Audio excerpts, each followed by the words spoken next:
பிரம்மன் ஒரு உயிரை படைக்கும் போது அந்த உயிர் இந்த பூமியில என்னென்ன அனுபவிக்க போகுதுன்ற தலையெழுத்தை பிரம்மன் எழுதுவார். இது ஏதோ பிரம்மன் தானா எழுதுறது கிடையாது. அந்த உயிர் முற்பிறவியில செஞ்ச நல்ல வினைகள் மற்றும் தீய வினைகளை கர்ம பலன் கணக்குல வச்சுதான் அந்த பிரம்ம லிபி எழுதப்படுது. ஒரு முறை படைப்பு கடவுளான பிரம்மன் முருகப்பெருமானை சந்திக்க சென்றார். அப்போது சிறுவனாக இருந்த முருகப்பெருமான் பிரம்மனிடம், நீர் படைப்பு தொழில் செய்கிறீரே, உமக்கு அதன் மூல மந்திரமான ஓம் என்ற பிரணவத்தின் பொருள் தெரியுமா என்று கேட்டார். படைப்பு கடவுளுக்கே அந்த ரகசியம் தெரியவில்லை.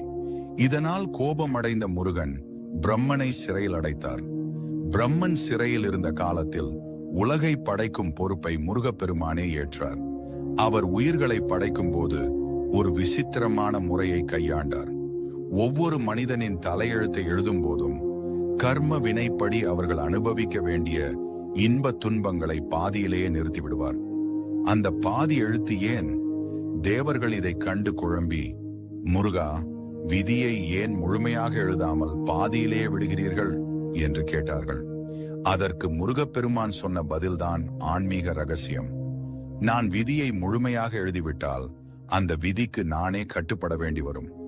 ஆனால் நான் சில இடங்களை காலியாக விட்டுவிட்டால் என் பக்தன் கஷ்டப்படும் போது என்னிடம் வந்து முருகா என்று தஞ்சம் புகுவான். அவன் அப்படி சரணடையும் போது அந்த வெற்றிடத்தில் அவனுக்கு தேவையான நன்மைகளையும் அருளையும் நானே என் கையால் எழுதலாம் அல்லவா? அதற்காகத்தான் இந்த இடைவெளி.